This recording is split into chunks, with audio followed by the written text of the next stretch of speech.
Mes amis poissons, bonjour et bienvenue sur la chaîne Tarot à merveille. Pour votre tirage général, ceux qui me découvrent, soyez les bienvenus. Il y a un rêve en vous, un rêve que vous avez peut-être oublié de prendre au sérieux, un rêve que vous aviez classé dans la catégorie des choses agréables à imaginer mais qui ne sont pas faites pour devenir réelles. Vous l'avez peut-être eu enfant. Vous l'avez peut-être laissé tomber à un âge où on vous a fait comprendre, sans toujours le dire frontalement, qu'il fallait grandir, devenir raisonnable, choisir des chemins plus sûrs. Vous l'avez rangé dans un coin de vous-même, comme on range un dessin d'enfance dans un tiroir qu'on n'ouvre presque plus jamais. Mais ce rêve n'est pas mort, il a juste attendu. Il a attendu que vous soyez assez vous-même pour pouvoir le porter. Il a attendu que vous ayez traversé suffisamment d'expériences pour avoir la maturité nécessaire à son incarnation. Et maintenant, ce rêve se rapproche. Pas exactement sous la forme que vous aviez imaginée enfant, parce que les rêves grandissent en même temps que nous, mais dans son essence, oui, il revient frapper à votre porte. Et il vient avec une promesse que vous n'attendiez plus, celle d'être réalisable. Je veux que vous restiez avec moi pendant cette lecture, parce que ce que j'ai à vous dire mérite d'être reçu sans précipitation. Et parce que ce qui s'apprête à entrer dans votre vie est plus précis, plus tangible que vous ne l'imaginez en ce moment. Bienvenue ici sur Tarot à merveille. Si vous écoutez ces mots, c'est que quelque chose en vous était prêt à les entendre, pas par hasard, par alignement. Avant d'aller plus loin, je voudrais vous dire quelque chose sur le timing des rêves. Beaucoup de personnes croient qu'un rêve qui n'a pas pu se réaliser pendant des années est forcément voué à ne jamais se réaliser. C'est un raisonnement tentant mais faux. La vérité est plus nuancée. Un rêve a son temps de maturation, comme certains fruits qui ne se cueillent pas avant que la saison ne soit pleinement en place. Un rêve cueilli trop tôt est un rêve qui ne tient pas. Il s'effrite dès qu'on l'incarne, tandis qu'un rêve cueilli au moment juste a une saveur, une solidité, une durée que rien ne peut entamer. Si votre rêve a tardé à venir, ce n'est donc pas une preuve qu'il était illusoire. C'est plutôt le signe qu'il portait en lui une exigence de maturité et que ni vous ni les conditions extérieures n'étiez encore prêts à l'accueillir. Maintenant, vous l'êtes. Et le rêve, sentant cette nouvelle disponibilité, peut enfin sortir de son temps suspendu pour entrer dans votre temps présent. Commençons par une question. Pourquoi un rêve devient-il subitement réalisable alors qu'il avait semblé impossible pendant si longtemps? Réfléchissez à cela.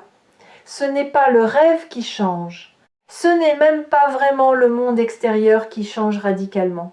Ce qui change, c'est la rencontre entre vous et le réel. À un moment donné, votre énergie atteint un niveau où elle entre en résonance avec une dimension de la réalité qui vous était auparavant fermée. Pas parce que vous avez forcé une porte, parce que la porte et vous, vous vibrez maintenant à la même fréquence. Cette idée peut paraître mystique. Elle est en réalité très concrète. Pensez à une radio. Vous tournez le bouton. Pendant longtemps, vous ne captez que des grésillements ou des stations qui ne vous intéressent pas, et soudain vous tombez sur une fréquence où la musique est claire, juste, parfaitement audible. Cette fréquence existait depuis le début, elle n'est pas nouvelle, vous simplement avez fini par tomber dessus, et tout devient évident. Vous êtes en train de tomber sur la fréquence de votre rêve, pas parce que vous l'avez cherché frénétiquement, plutôt parce que vous avez patiemment ajusté votre bouton intérieur, parfois sans en avoir conscience, jusqu'à ce que l'alignement se produise naturellement. Maintenant, je voudrais aborder un point délicat, la nature de ce rêve qui se prépare à se manifester. Parce qu'il y a une chose importante à comprendre. Ce rêve n'est probablement pas celui que vous identifieriez si je vous demandais aujourd'hui quel est votre plus grand rêve. Si je vous posais cette question, vous me donneriez probablement une réponse construite, une réponse qui correspond à vos désirs conscients, à ce que vous croyez vouloir, à ce que vous avez intellectualisé comme étant votre objectif. Le rêve dont je parle est plus profond que cela. C'est un désir qui repose sous vos désirs visibles, quelque chose que vous portez sans toujours pouvoir le nommer, une aspiration plus essentielle, plus intime, qui touche à qui vous êtes vraiment et non à ce que vous voulez accomplir. C'est ce rêve-là qui s'apprête à devenir réel. Et c'est précisément pour cette raison que vous ne vous y attendez pas, parce que vous attendiez peu être autre chose. Vous attendiez la version officielle de votre rêve, et la vie vous prépare la version authentique. La différence est immense, et c'est une différence qui va vous toucher en profondeur. Permettez-moi de vous donner un exemple pour éclairer cela. Beaucoup de personnes pensent rêver de réussite, de reconnaissance, de stabilité matérielle. Elles formulent leurs aspirations dans ces termes, mais sous ces objectifs visibles se cache souvent un rêve plus profond, celui d'être en paix avec soi-même, d'arrêter de courir après quelque chose, de pouvoir se reposer dans qui l'on est sans avoir à se justifier. Quand la vie commence à offrir cette paix-là, certaines personnes la manquent parce qu'elles continuent de chercher la version officielle de leur rêve plutôt que d'accueillir la version essentielle qui se présente. Ne faites pas cette erreur. Quand le rêve approche, restez disponible à sa forme réelle, pas seulement à sa forme imaginée. Cette nuance soulève une question délicate. Comment distinguer les rêves essentiels des rêves empruntés ? Parce qu'au cours d'une vie, on accumule des rêves qui ne sont pas vraiment les nôtres, des rêves qu'on a hérités d'un parent, des rêves qu'on a calqués sur une admiration, des rêves qu'on s'est imposés par comparaison sociale. Tous ces rêves cohabitent en nous, sans qu'on prenne toujours le temps de les distinguer. Et certains, à la longue, se présentent comme essentiels alors qu'ils ne le sont pas vraiment. Le rêve qui s'apprête à se réaliser pour vous a une caractéristique précieuse. Il a survécu à toutes les périodes où vous avez essayé de l'oublier. Vous avez peu être tenté à plusieurs reprises de vous convaincre qu'il n'était pas pour vous. Vous avez peu être tenté de vous concentrer sur d'autres rêves plus accessibles. Mais ce rêve-là, avec une obstination tranquille, est revenu, il s'est rappelé à vous, il a fait surface dans des rêves nocturnes, dans des conversations qui touchaient un fil sensible, dans des moments où vous regardiez quelqu'un d'autre vivre quelque chose qui éveillait en vous une émotion que vous ne saviez pas toujours nommer. Cette persistance est sa signature. Un rêve emprunté finit par s'éroder quand on l'oublie. Un rêve essentiel, jamais. Il attend, il revient, il se rappelle. Et c'est à cette persistance que vous pouvez le reconnaître, parmi tous les autres désirs qui peuplent votre paysage intérieur. Je voudrais maintenant vous parler du caractère réalisable de ce qui arrive. Parce que beaucoup de lectures parlent de rêves, mais peu insistent sur le fait que le réalisable est différent de l'imaginaire. Et c'est une distinction cruciale. Un rêve imaginaire peut être démesuré, déconnecté, fantaisiste, c'est très bien. Les rêves imaginaires nourrissent l'âme, ils élargissent l'horizon, mais ils ne se manifestent pas. Un rêve réalisable, lui, a une qualité différente. Il est ancré dans une possibilité concrète. Il s'inscrit dans la trame réelle de votre vie. Il a des points d'appui dans le monde tel qu'il est, pas seulement dans le monde tel que vous l'imaginez. Et c'est ce type de rêve qui s'apprête à se concrétiser pour vous. Comment reconnaît-on un rêve réalisable ? À quelques signes précis. D'abord, il a une simplicité étonnante. Quand on commence à le décrire, on est surpris de constater qu'il tient en quelques mots clairs, sans fioritures. Ensuite, il provoque en vous une émotion calme, pas euphorique. Ce n'est pas l'excitation du fantasme, c'est plutôt la chaleur tranquille d'une évidence. Enfin, il vient avec une intuition de chemin. Vous ne savez pas tout de la route, mais vous sentez confusément quelques pas possibles. Pas un plan complet, juste les premières marches. Si vous portez en vous une aspiration qui correspond à ces 3 signes, vous êtes en présence d'un rêve réalisable. Et cette aspiration-là est précisément celle qui va trouver son chemin vers la réalité dans la période qui s'ouvre. Il y a aussi quelque chose d'important à dire sur le « vous ne vous y attendez absolument pas » qui figure dans le titre de cette lecture. Cette phrase peut paraître mystérieuse, mais elle a une explication précise. Vous ne vous attendez pas à ce qui arrive, non pas parce que c'est étranger à vous, mais parce que vous avez cessé d'attendre. À un moment donné, vous avez fait la paix avec l'idée que cela n'arriverait peu, être jamais. Vous avez relâché, vous avez laissé tomber l'attente, non par renoncement, mais par sagesse. Et c'est précisément ce relâchement qui a ouvert l'espace. C'est l'une des grandes ironies de la vie spirituelle. Tant qu'on attend une chose avec tension, on la repousse. Quand on la lâche, elle peut enfin venir. Pas parce que l'univers nous récompense d'avoir lâché, mais parce que l'attente tendue crée une crispation énergétique qui empêche la chose désirée d'entrer. Quand cette crispation tombe, la porte s'ouvre, et ce que vous n'attendiez plus arrive.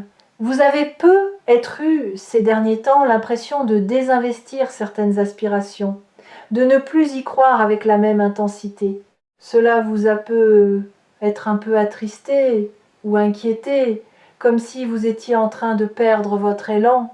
Rassurez-vous, ce que vous viviez n'était pas une perte, c'était l'étape nécessaire, le moment où l'âme cesse de tenir trop fort pour permettre à la chose tenue de respirer enfin et de venir. J'aimerais ajouter quelque chose à propos de cette qualité particulière du lâcher-prise mature. Il ne s'agit pas du tout d'un détachement froid, ni d'un cynisme déguisé en sagesse. Le vrai lâcher-prise garde toujours la chaleur d'un cœur qui aime. La différence avec l'attachement crispé, c'est qu'on ne m'en dit plus. On ne s'effondre plus à l'idée que la chose pourrait ne pas venir. On préserve sa capacité d'amour pour la chose, mais sans dépendre de sa venue pour exister soi-même. Cette posture est très belle, et elle est aussi très efficace, parce qu'elle vous rend complet sans le rêve, ce qui, paradoxalement, permet au rêve de venir s'ajouter à une vie qui ne le mendie plus. Les rêves sont comme des invités précieux, ils n'aiment pas les hôtes désespérés. Ils préfèrent les hôtes qui ont déjà un foyer accueillant où ils pourront s'asseoir confortablement, sans porter le poids de la survie de leur hôte. Plus vous êtes déjà entier en l'absence de votre rêve, plus celui-ci a envie de venir s'inscrire dans votre vie. Je voudrais maintenant explorer avec vous les contours plus précis de ce rêve qui se prépare. Pas pour vous donner une description exacte que je ne peux pas connaître, mais pour vous aider à le reconnaître quand il commencera à se manifester. Ce rêve concerne presque toujours votre rapport à votre propre place dans le monde. Pas votre place sociale, pas votre statut, pas votre fonction, votre place essentielle. Cette sensation profonde d'être à l'endroit où vous devez être, en train de faire ce que vous devez faire, entouré des personnes qui vous correspondent. C'est un sentiment d'appartenance qui n'a rien à voir avec un lieu géographique. C'est plus subtil, plus intérieur. C'est le sentiment d'avoir trouvé son alignement dans l'existence. Beaucoup de gens passent leur vie sans jamais éprouver pleinement cette sensation. Ils ont des moments où ils l'effleurent, mais elle ne s'installe pas durablement. Ce qui s'apprête à se passer pour vous, c'est l'installation durable de cette sensation. Pas en un jour, pas en une semaine, mais à travers une série d'événements et de prises de conscience qui vont, ensemble, vous donner le sentiment d'être enfin chez vous dans votre propre vie. Sur Tarot à merveille, je remarque que cette aspiration à se sentir chez soi, dans sa vie, est l'un des désirs les plus universels et les plus rarement nommés. Les gens formulent leurs demandes en termes très divers, mais sous ces demandes apparentes, il y a souvent ce désir plus profond, à peine articulé, de se sentir aligné, en cohérence, à sa juste place. Et c'est ce désir-là qui trouve son écho dans la période qui s'ouvre pour vous. Maintenant, je veux aborder une dimension pratique. Comment se prépare-t-on concrètement à vivre un rêve qu'on n'attendait plus? Premièrement, en arrêtant de remettre en question les bonnes choses qui arrivent, vous avez peut-être développé un réflexe consistant à scruter la moindre belle chose qui se présente comme pour y déceler le piège. Ce réflexe a pu vous protéger dans le passé. Il est devenu un obstacle. Pendant cette période, je vous invite à laisser quelques cadeaux entrer sans les soumettre à un examen suspicieux. Cela ne veut pas dire être naïf, cela veut dire faire confiance à votre intuition de fond, qui sait reconnaître ce qui est juste, plutôt qu'à votre méfiance superficielle, qui rejette par principe. Deuxièmement, en prenant soin de votre corps. Cela peut sembler étranger au sujet, mais ça ne l'est pas. Un rêve qui se réalise demande un véhicule prêt. Votre corps est ce véhicule. Si vous êtes épuisé, fragile, dispersé, vous aurez du mal à recevoir et à porter ce qui arrive. Pas besoin de tout révolutionner, juste faire un peu plus attention, de dormir suffisamment, de manger avec présence, de vous accorder du mouvement.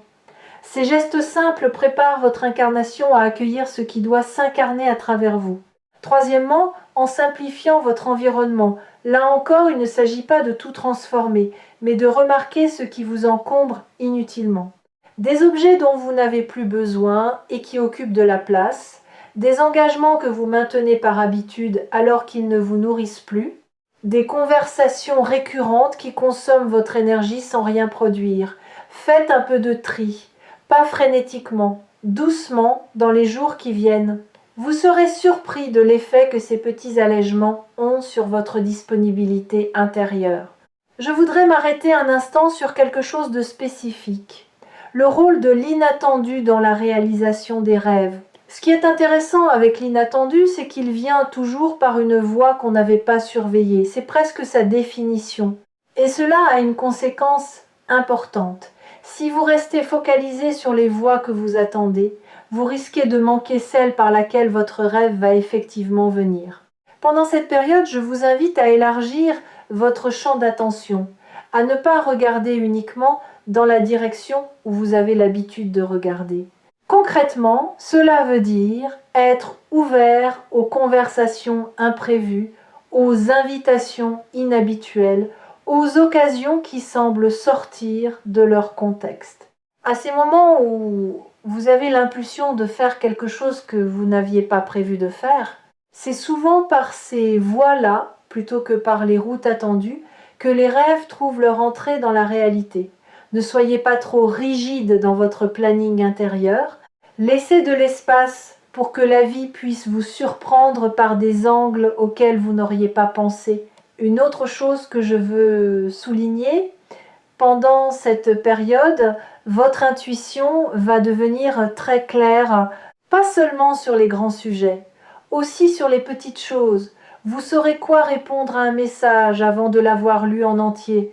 Vous sentirez immédiatement si une rencontre est importante ou non. Vous aurez des intuitions précises sur des décisions qui, auparavant, vous demandaient beaucoup de réflexion. Cette acuité est précieuse. Faites-lui confiance.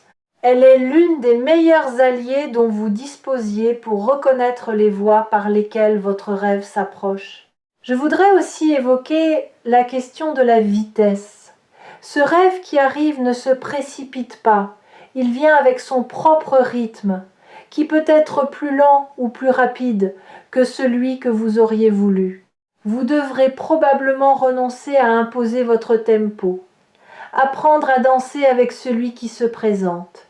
Cette danse n'est pas toujours intuitive au début.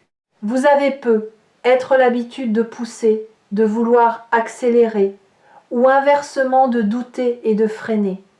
Le rêve qui se réalise demande une qualité d'accord plus subtile. On le suit, on l'écoute, on réagit à ses signaux. On ne le mène pas, mais on n'est pas non plus passif. C'est un dialogue. Apprenez ce dialogue. Il vous servira bien au-delà de la réalisation de ce rêve particulier. C'est une compétence pour la vie entière, la capacité à coopérer avec le réel plutôt que de chercher à le maîtriser. Cette capacité de coopération avec le réel s'exprime dans des gestes très petits du quotidien. Pas seulement dans les grandes décisions, quand vous arrosez une plante au moment où elle en a besoin, vous coopérez avec le réel. Quand vous écoutez votre fatigue et et acceptez de vous coucher plus tôt, vous coopérez avec le réel. Quand vous renoncez à insister sur un point dans une conversation parce que vous sentez que ce n'est pas le moment, vous coopérez avec le réel.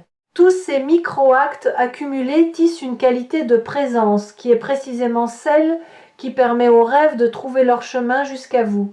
Vous remarquerez d'ailleurs que pendant cette période, beaucoup de petits gestes prennent une nouvelle saveur. Vous appréciez plus profondément des choses simples, une lumière, un goût, une rencontre brève avec un inconnu sympathique. Cette amplification de la perception ordinaire n'est pas un détail. Elle est en réalité l'un des fruits les plus précieux du chemin intérieur que vous avez parcouru. Et c'est aussi l'un des baromètres les plus fiables. Quand on commence à s'enchanter des petites choses, c'est souvent le signe qu'une grande chose s'apprête à arriver, pas comme cause à effet, plutôt comme indication d'un même état intérieur qui produit les deux. Sur Tarot à merveille, j'ai souvent dit cette chose qui semble paradoxale. Les plus grandes réalisations dans une vie sont souvent celles qu'on a le moins prévues. Pas parce que la planification est inutile, mais parce que les plans laissent peu de place à la grâce, et la grâce a besoin d'espace pour s'exprimer. Quand on planifie tout, on ne laisse rien à la grâce. Quand on planifie sans rigidité, en gardant une porte ouverte à l'imprévu, on permet à quelque chose de plus grand que ses propres calculs de se manifester. Vous, en ce moment, vous avez fait ce travail de relâchement sans peu être en avoir pleinement conscience. Vous avez cessé de tout vouloir contrôler. Et c'est précisément ce qui rend possible ce qui arrive. La grâce a trouvé son espace. Permettez-moi de vous parler maintenant des résistances qui pourraient se présenter, parce qu'elles vont se présenter. C'est presque inévitable. Quand un rêve s'apprête à devenir réel, certaines parts de nous résistent, pas parce qu'elles veulent du mal, parce qu'elles sont attachées à l'identité construite autour du fait que ce rêve restait inaccessible. Tant que le rêve était lointain, on pouvait s'en plaindre, en parler, le porter comme une absence noble. Quand il devient possible, il faut quitter cette identité de quelqu'un qui rêve pour devenir quelqu'un qui vit.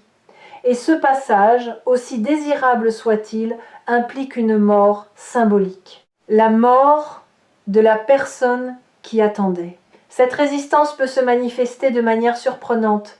Vous pouvez soudain trouver 1000 raisons de ne pas saisir une opportunité qui se présente. Vous pouvez vous mettre à douter de ce que vous vouliez vraiment.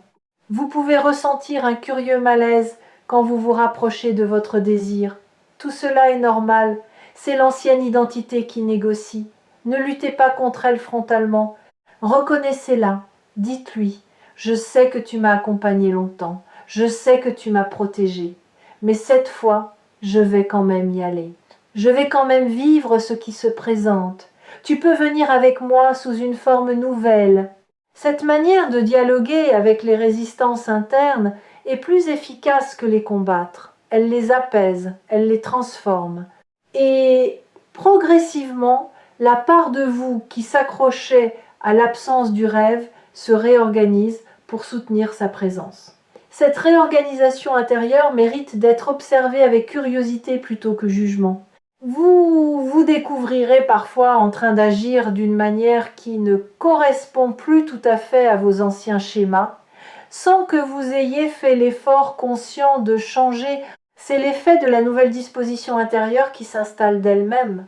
Vous direz oui à des choses auxquelles vous auriez dit non auparavant.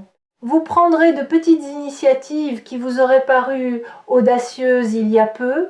Vous trouverez le ton juste dans des situations qui auparavant vous laissaient hésitants.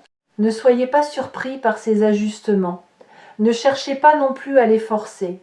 Laissez-les advenir à leur propre rythme. Chaque petit changement de comportement est en réalité un grand changement d'identité qui se traduit dans le quotidien. C'est ainsi que les transformations profondes s'opèrent, non par des décisions héroïques, mais par une série de micro-ajustements qui, mis bout à bout, dessinent une nouvelle version de soi-même. Je voudrais ajouter quelque chose de très important. Quand votre rêve commencera à se manifester, vous aurez peu être un moment de désorientation, un moment où vous vous direz « Et maintenant ?» C'est un phénomène connu. On a tellement structuré sa vie autour de la quête d'un certain résultat qu'une fois ce résultat atteint, on se sent étrangement vide, pas malheureux, vide, comme si on cherchait soudain à quoi servir maintenant. Cette vacuité est temporaire et elle est le passage vers une nouvelle manière d'habiter sa vie, une manière qui ne se définit plus par la quête mais par la présence, qui ne se définit plus par le manque à combler, mais par la vie à savourer. Cette transition demande un peu de temps. Soyez patient avec vous-même pendant cette phase. Ne cherchez pas immédiatement à remplir le vide par un nouveau projet, une nouvelle quête, un nouvel objectif. Laissez le vide être là. Habitez-le. Ressentez ce que c'est que d'avoir reçu sans être déjà en train de chercher la prochaine chose. Cette compétence de la satisfaction tranquille est l'un des plus grands cadeaux que la réalisation d'un rêve puisse vous offrir. J'aimerais aborder un dernier aspect avant de conclure. Le partage de ce rêve réalisé. Quand votre rêve commencera à prendre forme, vous serez tenté de le partager avec votre entourage. C'est un mouvement naturel et beau, mais soyez attentifs à qui vous le partagez et quand. Certaines personnes ne pourront pas se réjouir avec vous, pas parce qu'elles ne vous aiment pas, mais parce que votre réussite va activer en elles des questions sur leur propre vie. Elles peuvent sembler froides, distantes, voire critiques, sans le vouloir vraiment. Ne vous formalisez pas, ne renoncez pas à votre joie pour les ménager, mais soyez sélectifs sur le partage profond. Réservez les premiers récits du rêve qui se réalisent à des personnes capables de se réjouir purement, sans que leur réjouissance ne soit teintée de comparaison. Ces personnes existent dans votre entourage. Vous savez qui elles sont. Avec elles, vous pouvez parler en confiance. Avec d'autres, vous pouvez attendre que la chose soit plus solidement installée avant de la mettre en mots. Cette discrétion sélective n'est pas du secret, c'est du soin. Du soin pour votre joie naissante qui est encore jeune et mérite d'être protégée des regards qui pourraient la flétrir.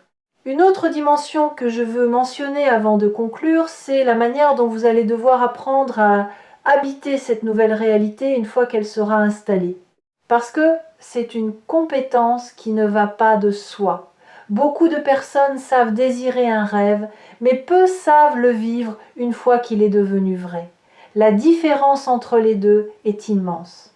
Désirer un rêve, c'est se tendre vers quelque chose qui n'est pas encore là.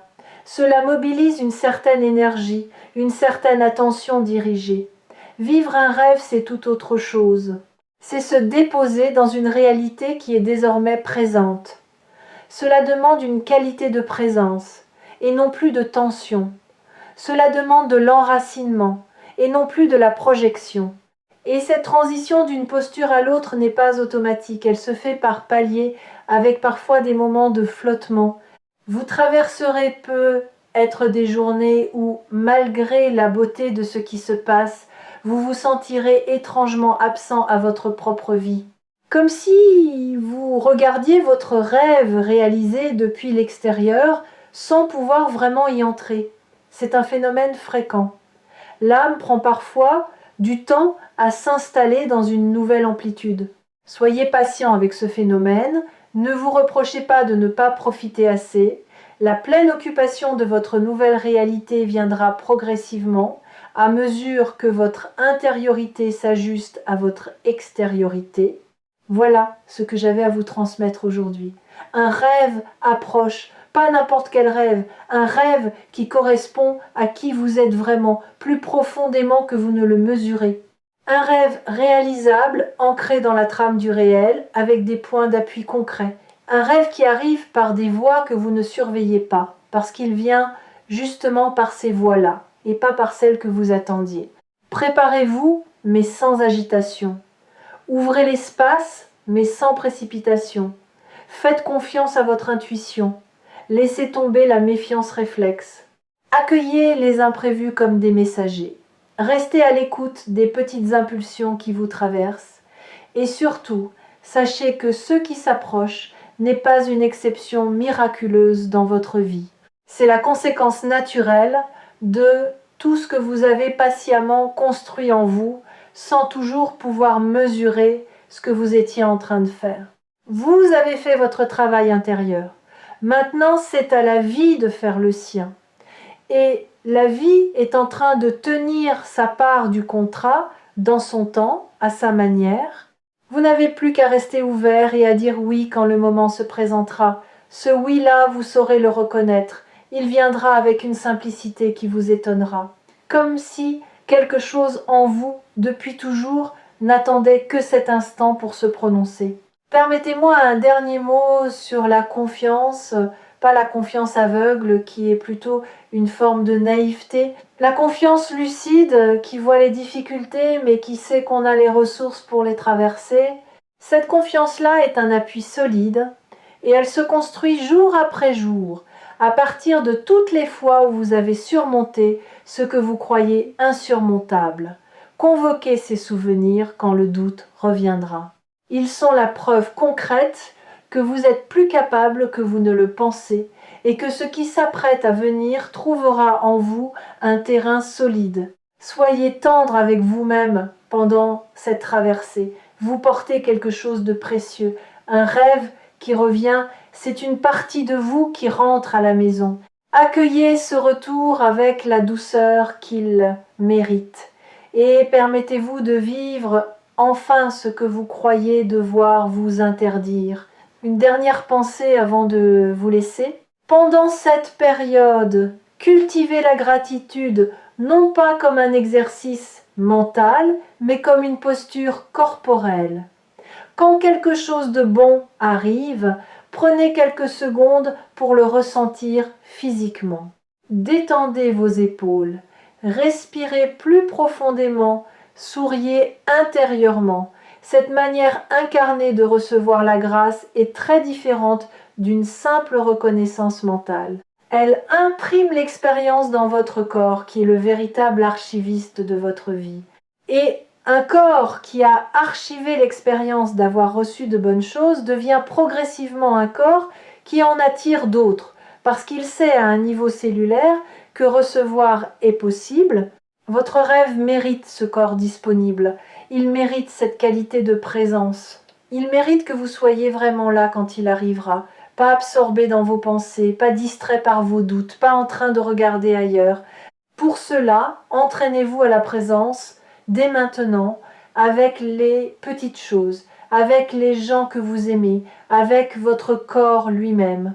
Cette présence accumulée sera votre meilleur accueil quand le rêve frappera à votre porte. À très bientôt dans la suite de votre belle histoire. Une histoire que vous écrivez chaque jour par les petits choix que vous faites, par les attentions que vous portez, par la fidélité que vous gardez à ce qui vous semble juste. Continuez. Ce que vous tissez, sans toujours en mesurer la beauté, est en train de prendre une forme qui vous touchera profondément.